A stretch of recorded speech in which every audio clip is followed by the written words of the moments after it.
Tu parles avec ta grand-mère, Ouais. tu parles avec ta grand-père. Rudy. C'est C'est lesquels? C'est celui-là, là, regarde. pas C'est pas là, c'est pas là. les allées du Dieu. C'est une bénédiction. Ouais. Ça fait un beau bêtisier finalement. Mais oui. C'est bien. Non mais en plein dans mes mains quoi. Une bénédiction.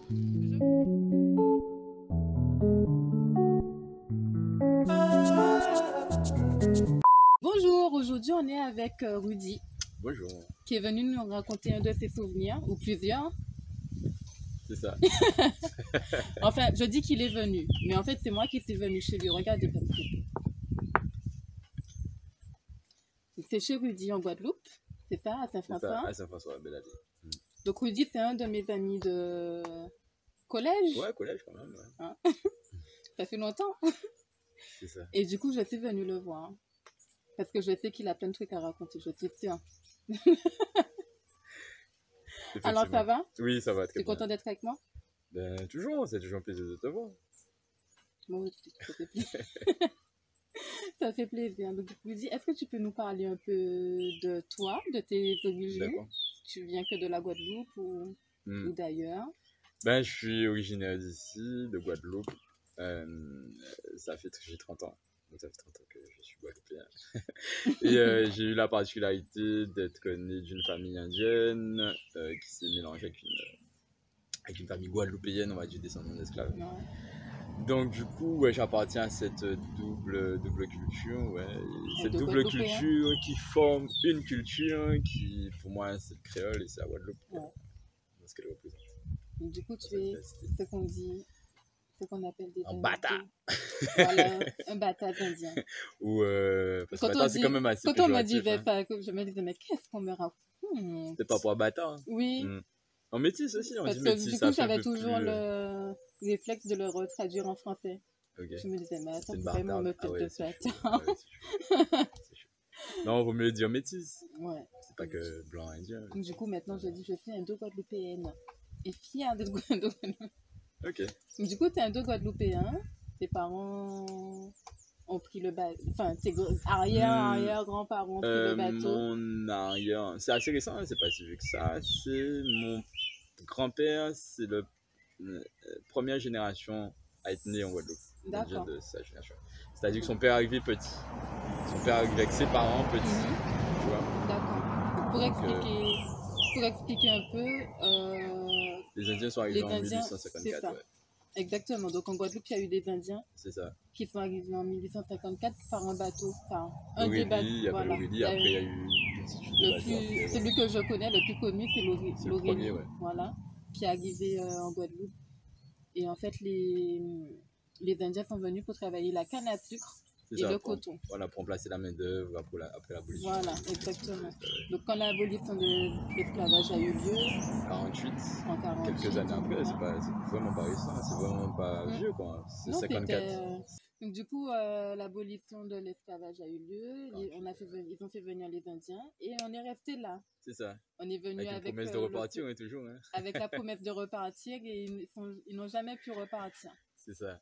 Après, sur le motif de leur retour, pourquoi ils n'ont pas pu repartir, je J'ai saurais jamais pas le intéressé dire. réellement à ça.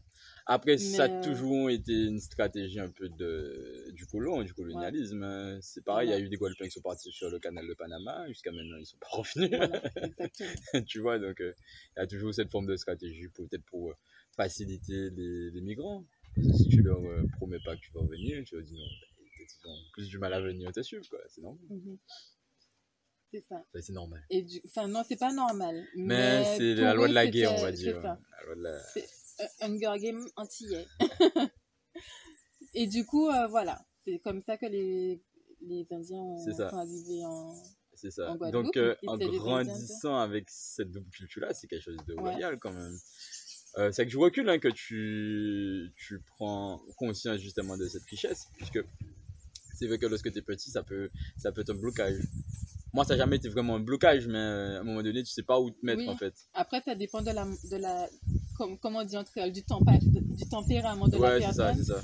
Si tu as un bon caractère ou que tu prends plus de recul ou que Ouais, tu cherches à comprendre. Voilà. Puisque finalement, tu sais, malheureusement, il y a cette forme de case, même raciale. Et les Indiens sont les Indiens, diaspora Oui. toujours. Puisque déjà, il faut remettre les choses dans son contexte. Quand les Indiens sont arrivés ici, juste après l'abolition de l'esclavage, ils n'étaient pas forcément bien perçus par ceux qui travaillaient, Mhm. ceux qui venaient d'être libres, finalement. Oui.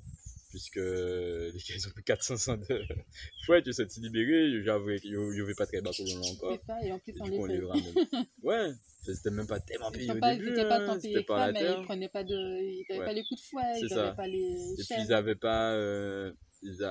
Malheureusement, ils n'étaient même pas considérés comme travailleurs, hein, quelque part. Hein. C'est après, bien après qu'ils ont eu Des papiers contrats. français. Du coup, déjà, partenir déjà à cet amour, puisque c'est un peu les Roméo et Juliette de l'époque, on va dire. Mhm. Puisque Ouais. nègres et zinzins pas qu'à mélanger. Donc, déjà que tes parents s'unissent, prennent leurs responsabilités, prennent leur amour en main et Mhm. décident quitte à se faire renier d'une part ou d'une autre par leur famille, de s'accrocher ensemble. C'est déjà ça, personnellement, quand j'ai pris conscience de ça, je suis un fruit de l'amour avant d'être le fruit d'une race ou le Oui. fruit d'une ethnie Ah, ou d'une c'est bien idéologie, pensé en comme fait, ça. tu vois.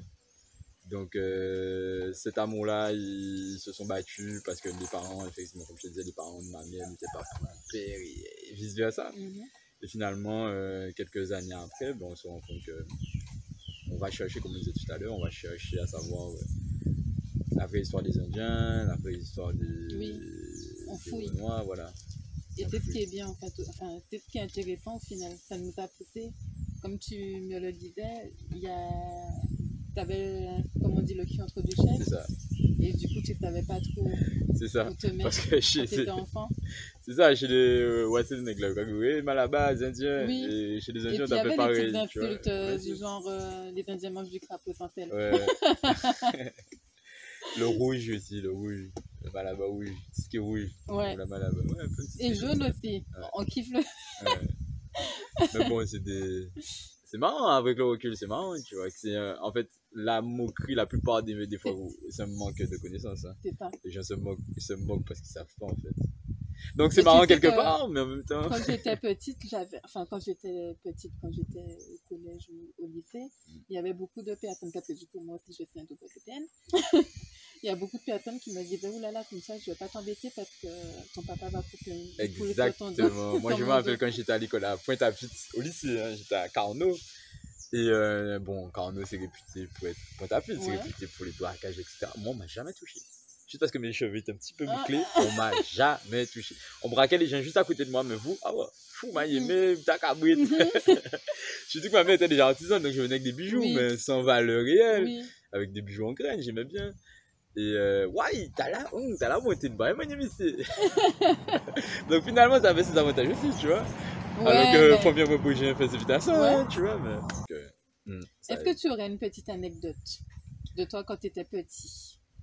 Mais en fait, les anecdotes, T'en as c'est-à-dire, plein. ouais, c'est ça le truc, c'est ça le truc. Quand tu m'as proposé cette idée D'histoire? d'histoire, j'ai beau réfléchir, hein, mais c'est compliqué puisque, en fait, je remets les choses dans leur contexte. Ma mère, elle bossait beaucoup, mon père bossait beaucoup. Du coup, mon enfant, je l'ai passé essentiellement chez ma grand-mère. Ah ben. Mais ma grand-mère, elle s'occupait de tous les petits-enfants. Donc, du coup, on se retrouvait chez mamie toute l'enfance. On était au moins à 15-20 tout le temps. Mais c'est cool. Donc, oui, justement, donc tous les jours, tous les jours, tu vois, il y a une découverte. Et ma grand-mère, c'était quelqu'un d'assez âgé, du coup. Elle s'occupait pas vraiment de nous. Elle faisait à manger pour nous. Ouais. Mais on est des gosses, elle peut pas courir derrière nous. En plus, on était à la Si vous campagne. étiez 20. En plus, ouais, je dis 20, j'exagère peut-être un peu. Mais on était vraiment pas loin de 15. Oui. On était vraiment sur plusieurs Du générations, coup, bien t'as sûr. quand même grandi avec tes cousins. Ah ouais, j'ai grandi avec mes cousins. génial. Donc, du coup, il y a tous les jours, il y a une anecdote. Tu Ouais. vois, parce qu'en en fait, on était un peu livrés à nous-mêmes aussi. On avait le point de repère où on venait manger chez mamie, boire un peu d'eau chez mamie. Nous, on était dans Si dans t'avais là, Zion. chez ta grand-mère, c'était le point de nécessité. Ouais, c'est ça. Le point de. C'est quand De tu t'es ressourcement. fâché, tu Oula là, je suis pleures. fâchée, je vais aller chez Voilà, grand-mère. tu Oula, je j'ai vois faim. mamie, tu vois mamie, c'est ça, exactement. Ben, du coup, ce qui fait que on a eu cette liberté, cette chance de pouvoir vivre vraiment dans la campagne, un peu livrés à nous-mêmes. Donc tous les jours, on apprenait un truc, même entre nous. C'est-à-dire qu'on partait, on faisait des cabanes. Donc le seul fait d'élaborer une cabane, donc tu réfléchis déjà, tu vois. Il y a tous les sens étaient activés, quoi, Ouais. tu vois. Il y a des fruits que tu découvres, tu sais pas vraiment si ça se mange, tu goûtes. Oh mon Dieu. Ouais, plein de petits trucs comme ça. T'es jamais tombé sur un fruit qui... T'imagines? Ouais, mais bon, au pire des cas, ça rentre, ça sort, hein, tu sais. Non, mon papa me faisait peur avec ça, hein. Parfois, il me disait, il faut pas manger ça, c'est un poison. C'est là, vrai. je vais mourir. Et donc, du coup, on a été vite autonome, apprendre à s'occuper des animaux aussi, avoir des responsabilités aussi.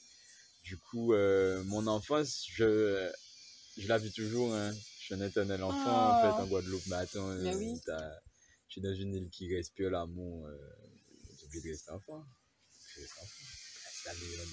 Quand tu essaies d'être trop sérieux, t'as pas vu, tu finis déprimé ou dépressif. Semblant décourager avec qui que ce soit, hein, mais au moment donné, on n'a qu'une seule petite vie. Hein. Donc, la meilleure façon de vivre la vie, c'est avec les jeux d'enfants. Enfin, selon moi. Donc, tu vas kiffer mon livre. ouais, je sais pas, non, mais je vous le conseille. Je l'ai pas encore lu, mais je le conseille déjà, franchement. Donc, du coup, tu as vécu avec tes cousins, chez ta grand-mère. C'est ça, j'ai vécu avec mes cousins. Tu as fait des bêtises dans les bois. C'est ça, plein de bêtises. Et le rapport avec l'école, parce que je te parlais en off tout à l'heure, le rapport avec l'école était assez compliqué justement par rapport à ça. Puisque déjà, la liberté, le sentiment de liberté, tu arrives dans un contexte où tu es totalement free toute la journée, même avec tes parents. Tu arrives déjà dans un contexte où on essaie de te cadrer. Donc déjà, ça, c'est un peu compliqué. Mais de deux, surtout la partie éducative, concrète. Où je fais partie de cette génération où on a éduqué avec Vergingétorix, les Gaulois, qu'on est descendants de Romains, qu'on est des Romains, on a eu la Gaule, etc. Donc si tu veux, ça n'a aucun sens, aucune logique non plus pour moi. Mais parce que en fait,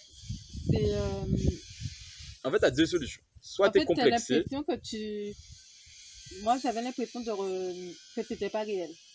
C'est ça. Du coup, c'est pas réel, donc tu le prends encore moins au sérieux. Oui. Donc, tu as moins envie de rester concentré. Ok, moi, j'ai pas vu ma grand-mère faire ça. Hein. Tu vois, c'est exactement ça. Ben, moi, ça a été ce sentiment-là. Je te dis, c'était un peu compliqué l'école. Bon, j'ai eu un bac plus tard quand même, mais je dis c'était compliqué quand même au début, puisque t'as l'impression qu'on te prend qu'on t'arnaque, en fait. Qu'on t'arnaque vraiment. Et j'ai grandi avec une mère qui elle était pas indépendantiste, mais à l'époque du gong, elle était très active à l'époque du gong. Donc du coup, elle a toujours voulu nous inculquer les vraies histoires de Guadeloupe. Nous parler de Delgrès, de 1802, nous parler de l'affaire de 67, les meurtres à Paris. Tous ces trucs-là, elle était avant-gardiste. Donc elle nous a toujours élevés avec quelque part cette double culture. Culture nationale, français, patrie, etc., Louis XIV, etc. Et la culture réelle qui me parlait moi plus, puisque je la vois en fait. J'ai toujours vu mon grand-père couper de la canne. Donc, on dit que on fait des raisins au café, blé, tu vois, c'est compliqué, tu vois, t'as sûr. C'est tous ces trucs là. Que tu n'as pas vu. Voilà, des trucs que tu n'as pas vu, donc ils te parlent pas du tout. Et je pense que, je fais une petite parenthèse, je pense que c'est pour ça qu'on a un gros taux de chômage ici, un gros taux de délinquance ici, un gros taux de trucs comme ça. J'ai l'occasion de le dire à certains responsables politiques. C'est-à-dire que si tu n'apprends pas à un jeune sa vraie histoire, comment tu veux l'intéresser dans la vraie vie? On a pris l'exemple tout à l'heure, on reprend l'exemple encore, un arbre sans racine ne fait pas de fruits. Si moun n'a pas ni racine, ni pas connaître les sorties, qu'est-ce qu'on fait bon? Depuis tout petit, quand on est, j'ai dit, il y a 3 ans, on a dit, mi c'est Vergingétorix, mi la mer patrie, c'est rouge, jaune, blé, butin, mi pat. La capitale est à 8000 km. Bah, attends, à un moment donné, il faut. Je ne suis pas contre l'État français, etc. Mais à un moment donné, il faut qu'on, nous-mêmes en tant que Guadeloupéens, et que les parents même Guadeloupéens prennent conscience qu'il faut qu'on prenne nos responsabilités et qu'on éduque nos enfants avec leur réalité, du moins, au moins territoriale, historique. Tu vois. En fait, il faudrait que les enfants soient au courant et puis après, ils vont... Enfin, ça sera un peu brusque ce que je vais dire, mais qu'ils en fassent ce qu'ils en veulent. Exactement, exactement. Si après, ils Exactement. décident que... Si tu décides que cette histoire-là, ça t'intéresse pas, que c'est du Voilà. passé, etc. Ok, Exactement. tu machin. Mais Mais au moins, c'est bien de le au moins savoir, voilà, c'est tu intéressant. sais. Puisque comme ça, tu pars avec toutes les armes. C'est ça. Tu pars pas avec. Le savoir est une arme, on dit de toute façon. Donc, vaut mieux envoyer ton enfant le mieux armé dans le monde, parce que tu sais que le monde il est cruel, et vous savez tous que le monde il est cruel. Donc, vaut mieux que. Donc, d'où l'intérêt pour ton livre aussi, des souvenirs d'enfants. Je pense que ça peut être éveiller certaines consciences aussi. Qu'on a une histoire, qu'elle dénote l'histoire, que ce soit personnelle, que ce soit historique, mais qu'elle a une valeur, que c'est une valeur vraiment. Que c'est pas l'histoire que des autres qui compte, notre histoire compte aussi. C'est pareil en fait. Oui, on a plein. C'est une richesse, notre. C'est clair. Le patrimoine, c'est pas du patrimoine. Comme tous les patrimoines. Hein. Bien sûr. Tout le monde pas moins, c'est ça que je veux dire. voilà, pas moins qu'un autre, pas plus qu'un autre. Exactement. Hein. Juste, il faut remettre mais les choses. Voilà. Voilà. C'est pas, pour moi, c'est pas normal qu'on apprend plus sur un pays qui a 8000 km que sur nous-mêmes. C'est une question de de la logique, sans entrer dans les détails de colonialisme, de domination. Je veux même pas rentrer dans ça, parce qu'on est là pour des heures. Juste dans le côté important pour l'homme. Eh bien, super. Je suis venue voir Rudy, qui est slammer également. Ah oui, je fais un petit peu de... Ouais, effectivement, je faisais beaucoup de slam avant, effectivement, parce que c'est toujours un peu pareil, le besoin d'exprimer des incompréhensions, ou de s'exprimer tout court, quoi. Le dernier texte que j'ai été sollicité par l'ancien maire de Saint-François, Monsieur Moutoussamy. Ouais. Il était beaucoup dans la culture. Ouais, il était très dans la culture aussi et tout. Mais je ne l'ai pas connu personnellement, parce qu'à l'époque où il a été vu, j'étais sur mon poste. Et en fait, il est venu me voir avec un compositeur très connu, Happy Lewis, qui est un des joueurs de jazz les plus connus de Guadeloupe, quand même. Donc, ils ont venu me solliciter le projet. Ils me dit, ouais, on sait que tu écris. Est-ce que tu peux écrire un texte sur vraiment l'identité guadeloupéenne? Et ça, tu vois, j'aime écrire quand j'ai un thème qui me touche. Et ça, ils ont touché dans le mille. Ah ouais, mais tu peux pas faire mieux. Parce que ça m'a envoyé retourner à la bibliothèque. Parce que je croyais connaître mon histoire, finalement. Mais quand on te demande d'écrire un texte, surtout avec ces messieurs, tu peux pas faire n'importe quoi avec ces messieurs. Du coup, tu es obligé d'aller chercher vraiment tes certitudes. Donc, j'ai fait une semaine, retour aux bibliothèques, et apprendre l'histoire. T'as dû kiffer. C'était wow, ouais, c'était un kiff total. C'était un kiff total. Surtout qu'après, une fois que j'ai pondu le texte, j'étais accompagné. Happy Lewis m'a fait un superbe orchestre avec tous les instruments qui représentent la Guadeloupe. Ouais. Mais je ne sais pas si ton père il a joué. Je ne sais pas, je ne m'appelle pas exactement. De ton père, on a bien ton père. Il jouait il y avait du matalon, du ka, du violon, de la contrebasse pour représenter vraiment toutes les ethnies, on va dire, qui présentent ici, dans une seule harmonie. Et c'était très technique parce que moi, l'oreille musicale comme ça, je ne l'ai pas. Donc j'ai beaucoup découvert avec l'orchestre, des gens complètement très différents les uns des autres, etc. C'était vraiment génial. Ouais, c'est ce texte-là qui m'a manqué. C'est l'avant-dernier que j'ai écrit, ouais. Je pense que ça colle un peu mieux avec ce qu'on discute depuis le début de l'interview. Tu veux bien nous le présenter? Ouais, je vais essayer. Tu n'es pas trop timide? Non, je suis timide. C'est ta mémoire ne te... Je ne serais pas chez moi, je serais timide. Tranquille, on est tranquille. Songez Kaoukera, songez Guadeloupe, songez Guada, songez pas oublier. En vain là qu'a coulé, loyauté, souveraineté, fraternité. Songez 17e siècle, génocide à Caraïbes. Songez Maman Africa, Sénégal, Dahomey, l'île de Gorée. Songez qu'elle nous là pour faire sick. Songez la traversée de l'Atlantique. Songez Delgrès et sans verser pour liberté. Songez Cynthia, songez 1854.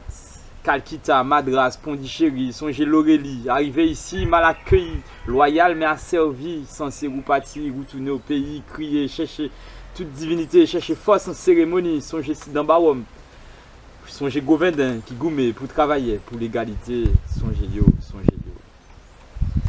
Songez 1870, Syriens, Libanais, colportaient, débarqués, travail et goumé, songez Debs, songez Sarkis.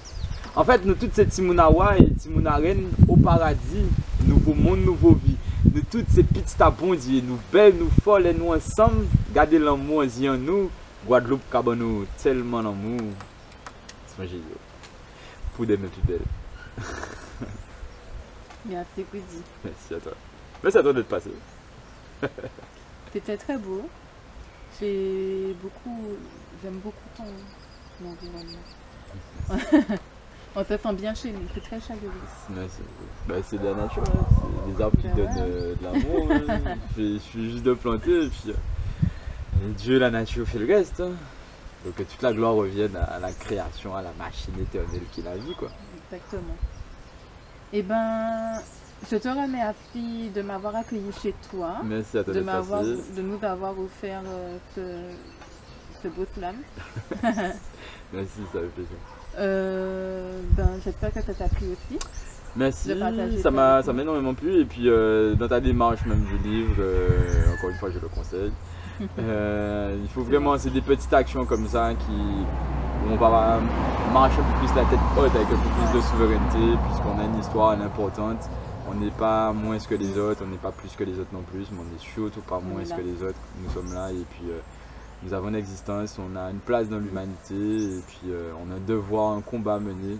Parce que notre histoire guadeloupéenne est jeune, elle est très jeune. On écrit l'histoire en ce moment. Et puis en espérant que il n'avait pas tort Christophe Colomb qu'on a dit que nous étions le nouveau monde. Mais c'est à nous de prendre nos responsabilités de nouveau monde. On a vu que de toute façon le monde occidental il touche à sa fin. Quoi qu'il arrive, il va toucher à sa fin. Donc c'est nous avec de nouvelles mœurs, de nouvelles valeurs, une nouvelle façon de fonctionner entre nous-mêmes qu'on pourra avancer. Je pense qu'on a toutes les solutions liées surtout à notre histoire. On a déjà passé vraiment beaucoup de caps très rapidement, la façon dont nos grands-parents vivaient, la façon dont nous on vit, il y a un petit fossé. Et on se rend bien compte avec ce qu'on appelle permaculture, etc., que en fait c'est juste la culture créole qui est à la mode sur le plan mondial en fait. Donc plantez, vive local, rapprochez-vous de vos grands-parents et de vos vraies valeurs. Venez en Guadeloupe. Et puis fort. Ça marche. Ben merci. Et puis j'espère que ça vous a plu autant que nous de faire cette vidéo, comme toutes les autres. Et puis on vous dit à bientôt. À bientôt. Rendez-vous à la librairie bientôt. Ouais, rendez-vous. Allez, bisous.